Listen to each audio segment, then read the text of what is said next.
see, how was it, just in general, even being in the business, being a man of color? Because I know you've seen the static shot, and I know that just hyped you up. You were like, okay, I know I could do this. Well, the thing also you got to keep in mind is, up until that point, I didn't know who was black, who was white, who was whatever. Like, half the guys with Spanish names in comics are Filipino. I mean, but that's just the truth. You're just names. Like, I didn't even, before I got into business, I didn't know Brian Stelfreeze was black. I didn't know Ron Wilson was black. I didn't know Dennis Cowell was black. But once you get into the business on a certain level, you start to see, what, there were barriers. There were a few barriers. Because you're working primarily with, white characters or long-standing characters, with a sort of a heritage. It made it a little bit more difficult, being a black artist named Jamal, in a business where you don't see a whole lot of Jamals running around. The name Jamal is used in all types of situations. When they try to describe something, they're like, "Oh, it's Jamal." Yeah, exactly. But and I would be the first to admit that if I looked more, especially when I first got into business, it probably would be easier for me if I looked more like John Cassaday. If I was like a tall, good-looking white guy. Yeah. But, and that has nothing to do, that's just, other people's perception, like other people's preconceived notions of what you're able to do. And it kind of goes back to that same thing that we've been hearing our entire lives. You gotta prove that you're better. You gotta prove that you can work harder, do more than your contemporaries. Because, I heard it my entire life. You're black, man. You gotta be twice as good as the white boys. Forgive me, my Anglo brothers and sisters, but that's the truth. That's just what I grew up hearing. I grew up hearing from black people. Black people don't do comic books. What are you talking about?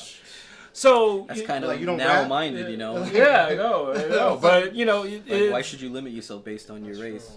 Why should you limit yourself based on everything? But I think especially nowadays, we're getting into a period culturally where everybody is looking for their representation. It doesn't matter if you're black, white, Asian, Hispanic, gay, straight, transgender, bisexual, whatever, green with purple lipstick and and what have you. Everybody wants to be represented both, in front of the camera, metaphorically and literally, and behind the camera.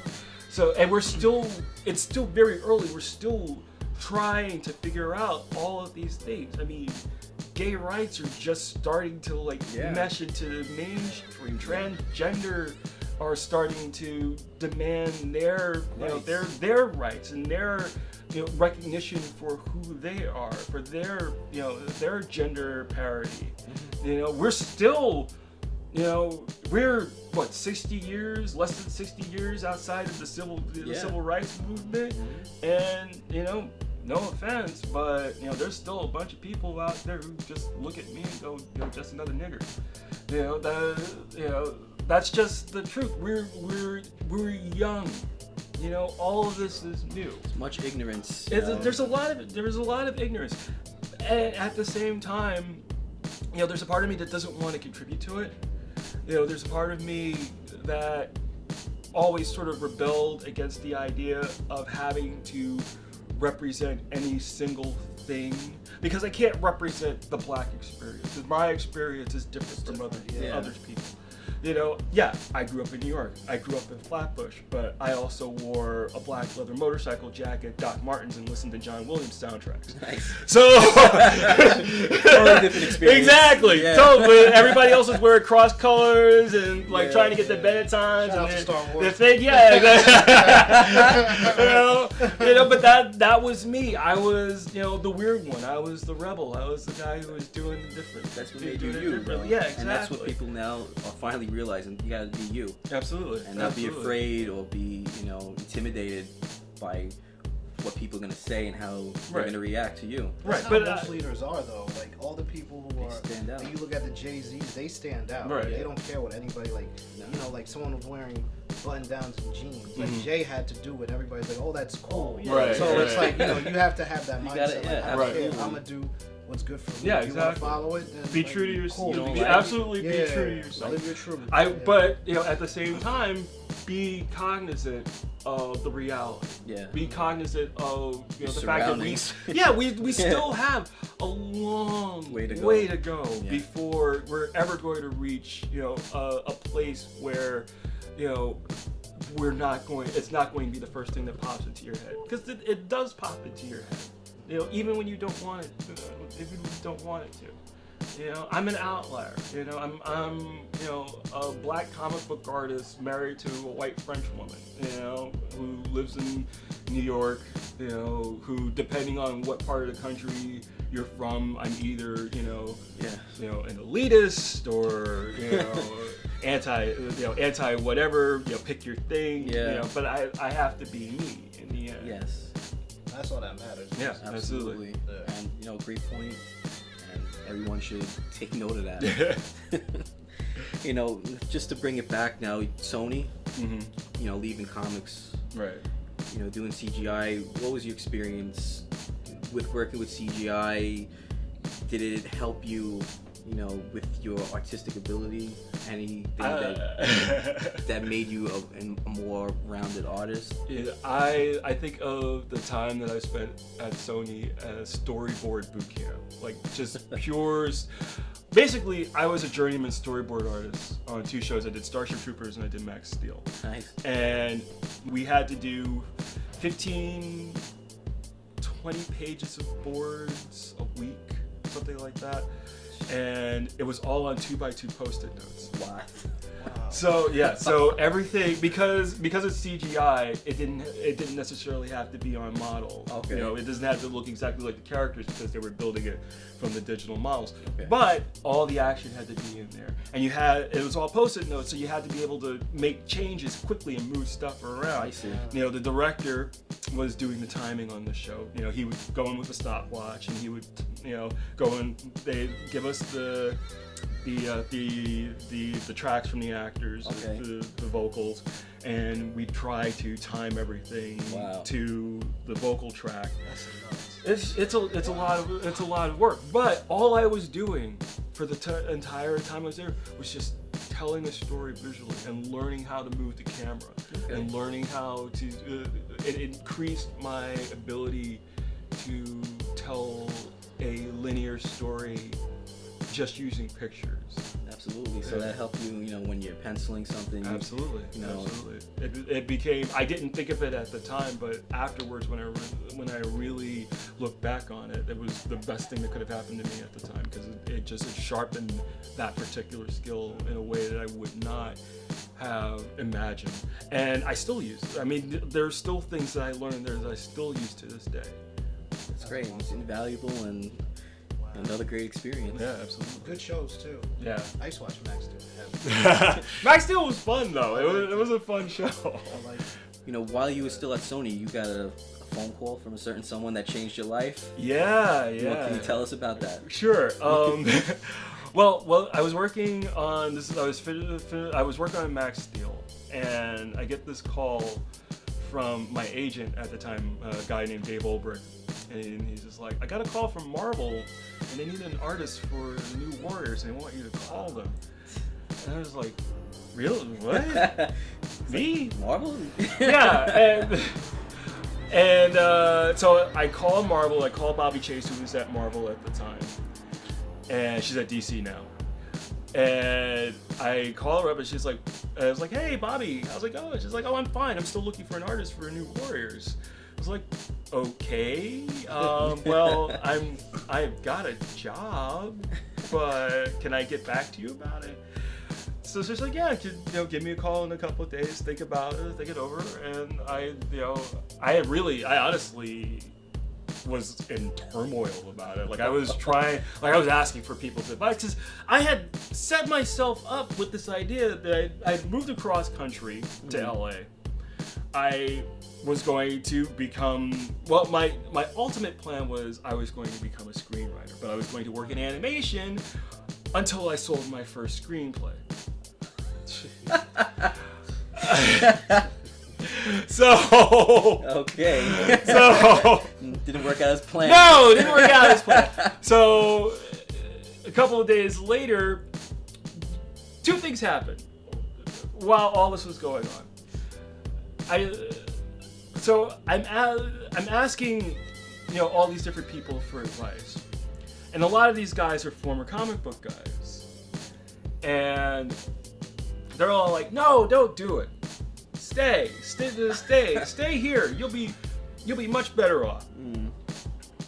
And which was completely self-serving on their part because they're quite jealous of you. Well, they were jealous, and when I did finally call Bobby back, she was like, "I'm getting all these calls from people in California that want to come over. Right? They're asking they didn't for want work. You to go because they wanted that break. They wanted that gig. They know Marvel's and, a sweet deal. Yeah, and then the second thing that happened was the Men in Black cartoon had just finished its last season. Oh, I remember that. The Godzilla cartoon had just gotten canceled. Big Guy and Rusty had just gotten canceled. So I smelled blood in the water. Yeah. I was like, last guy hired, first guy fired. It's time to go. I got a sweet job waiting for me. So I think I'm gonna go back to New York. So I ended up taking the job at Marvel and New Warriors. And then, like a couple months later, Sony laid off 2/3 of their storyboarding staff. I think you made the right right before move. the holidays. Yeah. So it was. I remember going to the union Christmas party, the animators union Christmas party that year, and just like there was all these guys who had been working at Disney at the time for like 25 years, who had all been laid off, and talking about how they're painting houses now. Dang. Yeah, it was a bloodbath. It was pretty. You were there. You were like. Well, no, I wasn't like it wasn't even like that. It was just sort of like, holy crap, like this, because these are guys who had built up like. Just look what I avoided. Yeah, you're just sort of like, I mean, that was one of those. It was one of those times where it just sort of reminded me, you're on your own. Yeah. And not in a bad or negative way. Just you are a freelancer ultimately. Even if you're on staff somewhere, you're still ultimately a freelancer. Absolutely. In the end, you're on your own. You gotta cover your ass. Exactly. So I've had a few moments like that over the years. But yeah, I mean, it was going over to Marvel and working first on New Warriors and then doing Iron Fist and Wolverine with Jay Ferber. Yeah, awesome issues, by the way. Yeah, no, it was fun. It was fun.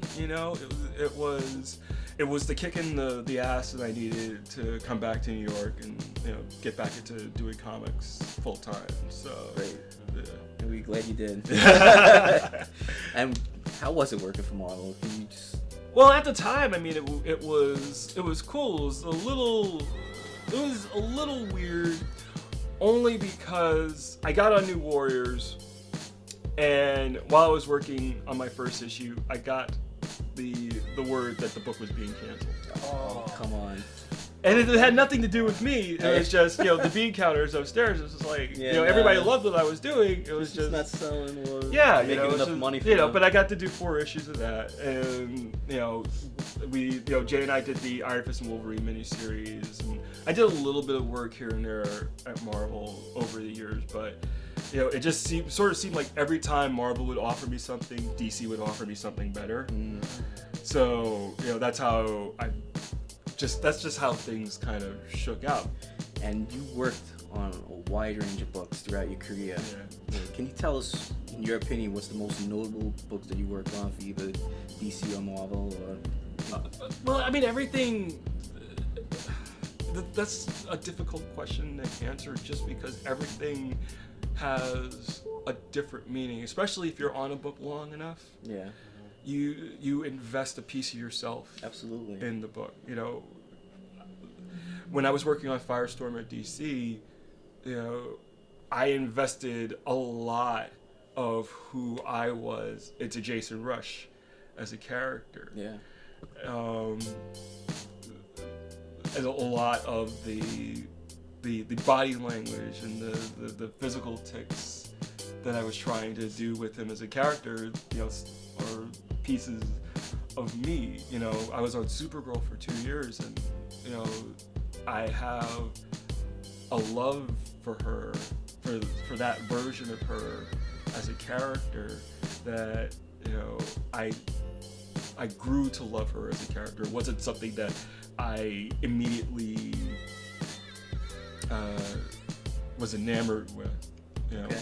But, over the course of, I would say, like the first 5 or 6 issues, I really grew to embrace her as a character. It became, she became very important. It's like your child. Yeah, exactly. Just like exactly. your baby. So, and then there's other stuff. I mean, so you can't even pick a favorite character who you like. Yeah, like who stood out the most to you? Who stood out? Loved working with. What? But that's hard. I mean, it's very well, because I've gotten to do some great stuff. I've gotten to do some weird stuff. Like I did these two issues of a Kiss series for IDW. Nice. And it's Kiss set in the 1930s. What? So yeah, it was fun. Sounds fun. It was cool. I got to design some cool monsters, and then I ended up, after we did that series, I ended up meeting Gene Simmons and doing a signing with him at San Diego Comic-Con, which was bizarre. Like, not him. Like, he's very charming, but just like you get a glimpse of what that level of celebrity is like. Yeah. Like, people are just constantly wanting a piece of him. Yeah. And I don't know if I could handle that personally, but he's been doing this for like what? It's like second nature, but yeah. It's very surreal. Yeah. Especially you can't have any personal space, any private time. Right, You're always watched, always looked at. Right, exactly. But I think some people like that. They need that. Well, some people, some people are definitely into that. But he was very polite. He was very gracious, to everybody. I mean, he had like we're doing this line, and Kiss fans are very specific. Oh yeah. Very specific. And it's Chris Ryle who wrote this series, and Gene, and we're doing this signing. And we're kind of signing everything conveyor belt style. Like there's it's going from one person to another person to another person. The line moving. And there was like 1 or 2 people where I was getting ready to sign, and they were like, no, I only want Gene to sign it. I only want Gene. It was like, wow. Okay, there you go. All yours. But women are trying to kiss him. Guys are yelling out song requests for like the next show that they do at a comic book. Like he's he's gonna remember. Not a chance. And the thing is, it's like the way that it was set up because they did the series at IDW, but they also did Archie Meets Kiss. Yeah. And the Archie and IDW booths were right next to each other on the show floor. So as soon as he did his hour at the IDW booth, he walked right over, and the entire crowd shifted right over with him. Man. So it's crickets. Oh, absolutely. Well, it wasn't crickets because it's the IDW booth. There's always people around. Yeah, it's just but people were walking by, taking photos. It was cool. It was very surreal though. It was very surreal. That's another eye opener. Like, do I really want to get that famous? Yeah, you think. I mean, I've had sort of similar moments. I did a convention in Caracas, Venezuela. Wow. And that was like the closest that I ever felt to being a rock star. Like, just everybody was super nice. That had to be cool though. It was. It was. I will remember that for the rest of my life. December 2005. I guess that's a special year for you. Yeah.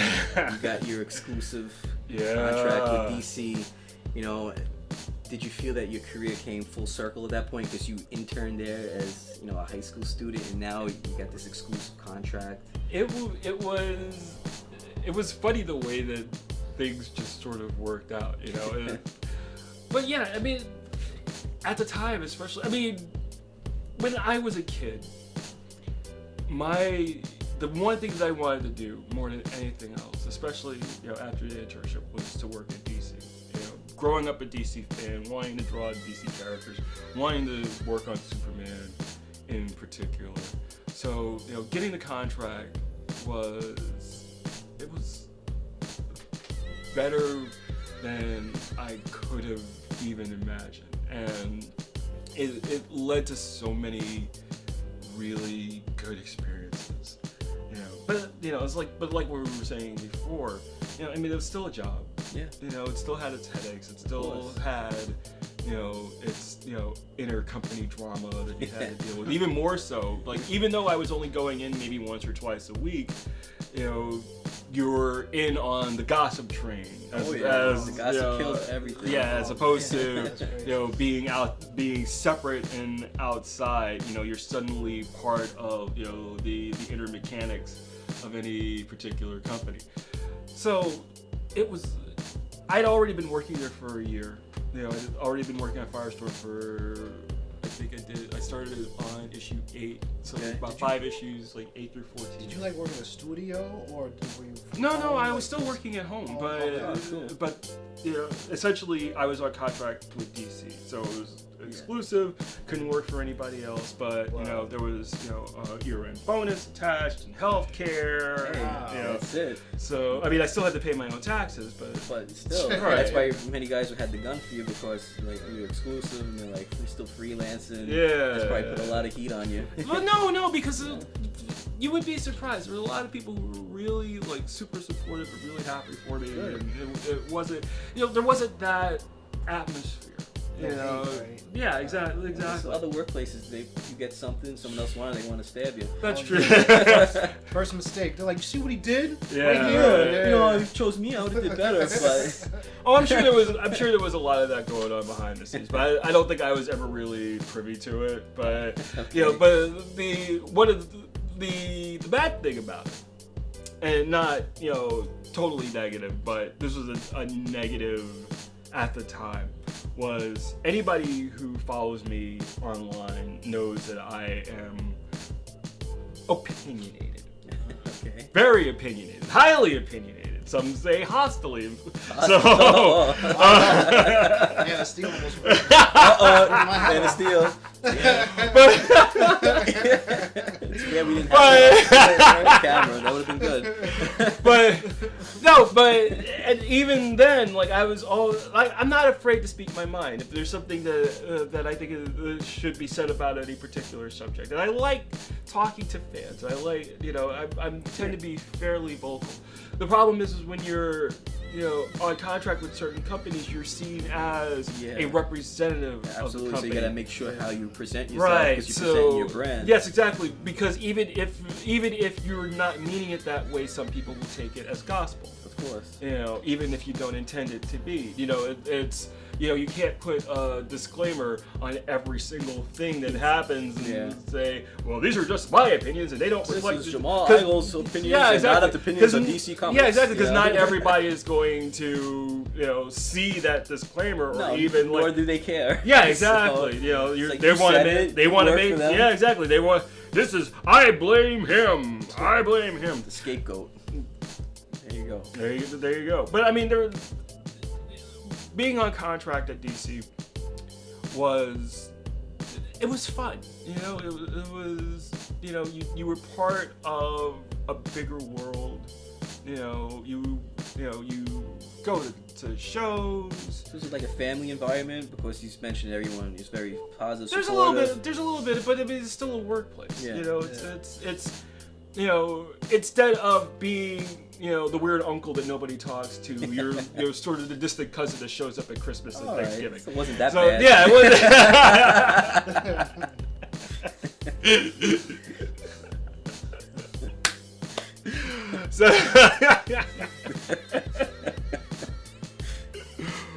But it was cool. It was cool. I don't think I would have gotten the opportunities that I had, just with the titles that I worked on, had I not been at DC. And I learned a lot at DC too.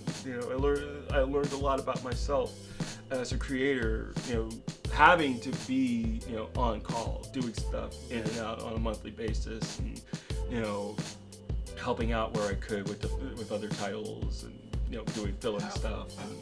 I always want to know, how did it feel, you going to a comic store and seeing your work?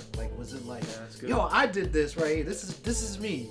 Or seeing someone reading, you're seeing some there's always a little bit of a buzz to seeing your name in print.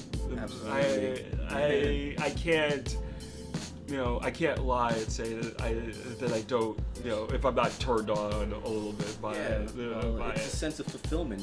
Absolutely. You brought something to life and you nurtured it, and then you see it accepted and successful. Of course, you can be proud. Absolutely, and I think more so now, like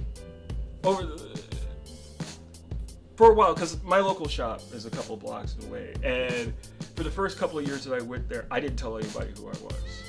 Okay. Like, I would just go in, I would just get my books. Incognito. The ones that you did, or did they give you those? The ones that you No, no, because I go in and I shop.